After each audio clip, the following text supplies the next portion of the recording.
وہ تحلیل کر دی ہے فورن افیئرز کے لیے، اور جو نئی کمیٹی تشکیل دی ہے اس میں زلفی بخاری صاحب جو عمران خان کے چلتے پھرتے دفتر خارجہ ہیں، اس کے بعد سجاد برقی امریکہ والی شخصیت جو کہ بڑے کلوز ہیں ٹرمپ کے ایڈمنسٹریشن کے، شہباز گل اور عاطف خان ممبر ہوں گے. اب یہ عاطف خان ہو گئے، شہباز گل ہو گئے اور سجاد برقی، یہ تینوں ان کا بڑا رول ہے امریکہ کے اندر اور مڈل ایسٹ کے اندر، یعنی ان کا بڑا امپیکٹ ہے. خاص طور پر جو عاطف خان صاحب اور سجاد برقی ہیں، انہوں نے اپنی ساری زندگی امریکہ کے اندر لگا دی ہے، اور اس وقت ٹرمپ ایڈمنسٹریشن کے اگر کوئی قریب ترین ہے تو یہ سجاد برقی اور عاطف خان اور ان کی جو ٹیم ہے یہ ان کے قریب ہے. لہذا عمران خان نے باقاعدہ سے یہ ٹیم واضح کر دی ہے کہ جناب یہ بین الاقوامی معاملات کو دیکھیں گے، اور ان کے اندر جناب یہ شہباز گل صاحب کو بھی شامل کیا ہوا ہے. شہباز گل صاحب اس نظام کی مار پھینٹی کھا چکے ہیں اور انہیں بھی ایک عبرت کا نشانہ بنانے کی کوشش کی گئی تھی. اب ناظرین، عمران خان صاحب نے جو بات چیت کی ہے یہ میں آپ کے سامنے رکھ دیتا ہوں. عمران خان نے کہا کہ ملک گیر ممبرشپ شروع کریں اور اس مہم کا باقاعدہ سے آغاز کریں. حقیقی آزادی کے لیے آپ ہمارے ممبر بنے، اور ملک بھر میں عمران خان اور تحریک انصاف ایک ممبرشپ کا بھی آغاز کرنے جا رہی ہے. عمران خان نے کہا کہ جب اللہ نے پر دیے ہیں تو چونٹیوں کی طرح کیوں رینگتے ہو؟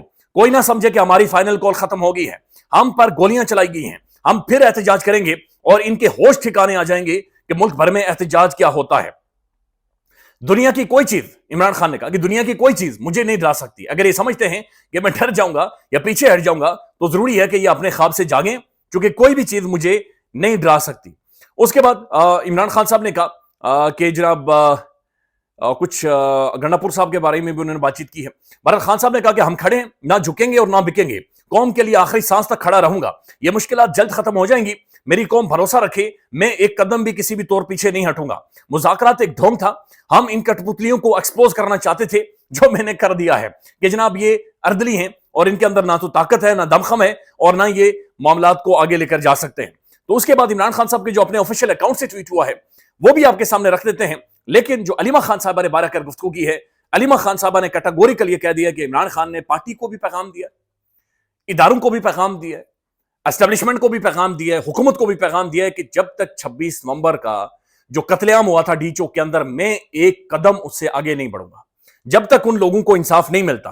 میں جناب سوال ہی پتہ نہیں ہوتا عمران خان نے کہا کہ میں آگے بڑھوں، بلکہ میں چاہ رہا ہوں کہ 1 منٹ کا کلپ ہے علیمہ خان صاحبہ کے، یہ ان کی گفتگو سن لیں کہ وہ اصل میں کیا کہہ رہی ہیں اور عمران خان کیا کہہ رہا ہے. اور باہر جو پارٹی ہے یہ اس طریقے سے اس کی پریزنٹیشن نہیں دے پا رہی، لیکن انہوں نے کہا ہے کہ جناب ایک تو ترسیلات زر کا بائیکاٹ کریں، اور دوسرا انہوں نے یہ کہا ہے انٹرنیٹ کے مسائل ہیں یہ چل نہیں رہا. لیکن عمران خان نے کہا ہے کہ اوورسیز پاکستانیوں سے کہا ہے کہ وہ جمہوریت بچانے کے لیے ترسیلات زر کا بائیکاٹ کریں، اور یہاں پر یہ کہا کہ پارٹی رہنماؤں کو کہ جناب جو بھی 26 نومبر کے بعد جو مسنگ لوگ ہیں جنہیں اٹھایا گیا، مارا گیا، غائب کیا گیا ہے، ان کی تصویریں جاری کریں، ان کے اوپر بات چیت کریں، بین الاقوامی میڈیا کو انگیج کریں، ایمبیسیز کو انگیج کریں، انٹرنیشنلی اس بات کو پھیلائیں، اوورسیز پاکستانیوں کو کہیں کہ وہاں پر وہ کنونشنز رکھیں، وہاں پر اداروں کو بلائیں اور چیزوں کو آگے بڑھائیں. ناظرین، ایک اور ڈیولپمنٹ ہے، اور یہ ڈیولپمنٹ یہ ہے کہ برطانیہ کے اندر جو ایک ڈیولپمنٹ ہوئی تھی اور برطانیہ کی جو پارلیمنٹ کے اندر ہیئرنگ ہوئی تھی، اس کے بعد برطانیہ کا جو ہائی کمیشن، جو ہیومن رائٹ کمیشن ہے، انہوں نے ان ساری چیزوں کو ٹیک اپ کر دیا ہے اور انہوں نے کہا کہ ہم ان ساری معاملات کی مزید انویسٹیگیشن کریں گے. پھر جو اوورسیز پاکستانیز ہیں انہوں نے تمام تر ثبوت، تمام تر ایویڈنس ان کے سامنے رکھ دیا ہے، لہذا انہوں نے کچھ ٹائم مانگا ہے کہ ہم اس کو انویسٹیگیٹ کرتے ہیں، اور پھر اس کے بعد باقاعدہ سے وہ تجویز پیش کریں گے اور باقاعدہ سے حکومت اقدامات کرے گی کہ جو کہ سینکشنز کی طرف جائیں گے، جو کہ پابندیوں کی طرف جائیں گے. اب یہ بات بھی بڑی کلیئر ہو گئی ہے جناب، جو رچرڈ گرینل کے حوالے سے بیانیہ بنایا گیا تھا یا ایک کنفیوژن کریٹ کی گئی تھی کہ عمران خان صاحب کے حوالے سے اس نے اکاؤنٹ ٹویٹ ڈیلیٹ کر دیے ہیں، تو خبر یہ ہے کہ جناب رچرڈ گرینل نے کوئی 45 دن کا کیپ لگایا ہوا ہے. وہ ایسا ہی ہے جیسے اپنے واٹس ایپ کے اوپر آپ 24 گھنٹے کا ٹائمر لگا دیتے ہیں کہ جو بھی میسج میں آپ کو کروں گا 24 گھنٹے بعد وہ خود بخود ڈیلیٹ ہو جائے گا. تو 45-50 دنوں کا اس نے کیپ لگایا ہوا ہے، لہذا ہر 45 دنوں بعد جو پرانے ٹویٹس ہیں وہ ڈیلیٹ ہوتے رہیں گے. اسی وجہ سے ایسا محسوس ہو رہا تھا کہ گلچ ہے، چونکہ ایک لمٹ کے بعد جا کر اس کا جو اکاؤنٹ ہے وہ سکرول زیادہ نہیں ہو پا رہا تھا.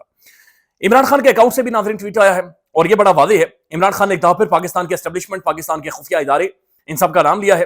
عمران خان نے کہا کہ فارم 47 کی حکومت تو صرف ایک کٹپتلی حکومت ہے جو اسٹیبلشمنٹ کی رضامندی کے بغیر ناشتہ بھی نہیں کر سکتی. یہ حکومت جوڈیشل کمیشن کے قیام سے راہ فرار اختیار کر رہی ہے کیونکہ اس کے دل میں چور ہے. 9 مئی اور 26 نومبر کے سانحات کا حساب لیے بغیر ہم آگے نہیں بڑھ سکتے. یعنی خان اڑ گیا ہے، ادھر قلعہ ٹھوک دیا، یعنی 26 نومبر سے وہ ایک قدم آگے نہیں بڑھ رہا.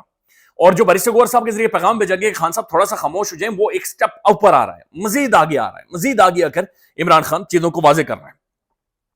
انہوں نے کہا کہ ہمارے لوگوں کو آپ نے قتل کیوں کیا ہے، ہمارے لوگوں کو اغوا کیا گیا، زخمی کیا گیا، اور بیجا مقدمات قائم کر کے ملٹری حراست میں دیا گیا ہے. دنیا کی تاریخ میں کہیں سیکیورٹی فورسز نے اپنے ہی شہریوں پر سیدھے فائر نہیں کھولے، مگر ہمارے کارکنوں کے ساتھ یہ ظلم ہوا ہے. ان واقعات کی تحقیقات کے لیے کمیشن کا قیام ناگزیر ہے، اور کمیشن نہ بنانا حکومت کے جھوٹا ہونے کا ثبوت ہے. یہ ہمارے خلاف پروپیگنڈا کرتے ہیں. ہم مذاکرات کی میز پر بیٹھنے کو تیار نہیں، مگر حقیقت یہ ہے کہ جب ہم ملک کی خاطر مذاکرات کے لیے آئے تو کمیشن کا مطالبہ سنتے ہی یہ دم دبا کر وہاں سے بھاگے ہیں. میرے خلاف جھوٹے مقدمات کیے جا رہے ہیں. پروسیکیوشن کو 50 کروڑ روپے دیے گئے میرے اوپر جعلی کیسز کرنے کے. اس کے علاوہ بھی ججز اور وکلا پر حکومت کا پیسہ لگتا ہے، اور یہ پیسہ عوام کے خون سے چوس کر یہ لگاتے ہیں.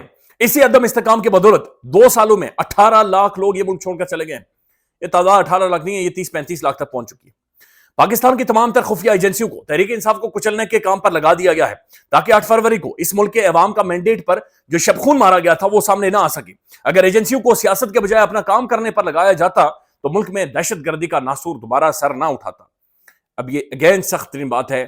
جنرل یحییٰ خان پارٹ 2 اور کٹ پتلی حکومت مجھ پر جھوٹے مقدمات کا جواز بنا کر مجھے جیل میں رکھے ہوئے ہیں. القادر کا مقدمہ بھی بھونڈا اور توشہ خانہ کا مقدمہ ہے.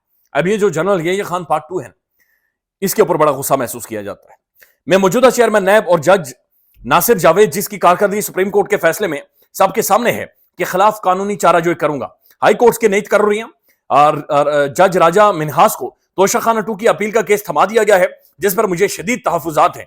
اس کے وجوہات یہ ہیں کہ سب سے پہلے تو ارشد منہاس کا سگا بھائی 9 مئی کے مقدمے اور GHQ حملہ کیس میں میرے خلاف وکیل اور پروسیکیوٹر کے طور پر یعنی جو جج صاحب لگائے گئے ہیں ان کا بھائی عمران خان کے خلاف ریاستی وکیل کے طور پر پیش ہوتے رہے. یہ کٹ پتلی نامکمل اور جعلی پارلیمان کی جانب سے منظور کی گئی پیکا قوانین کے حوالے سے اور 26 یعنی ترمیم کے حوالے سے عمران خان صاحب بات چیت کر رہے ہیں. ایک غیر آئینی اور غیر قانونی ترمیم ہے. اس ترمیم کو ہم نے سپریم کورٹ میں چیلنج بھی کر رکھا ہے، لہذا ان کو ہمارا کوئی بھی کیس اصول کے مطابق نہیں سننا چاہیے.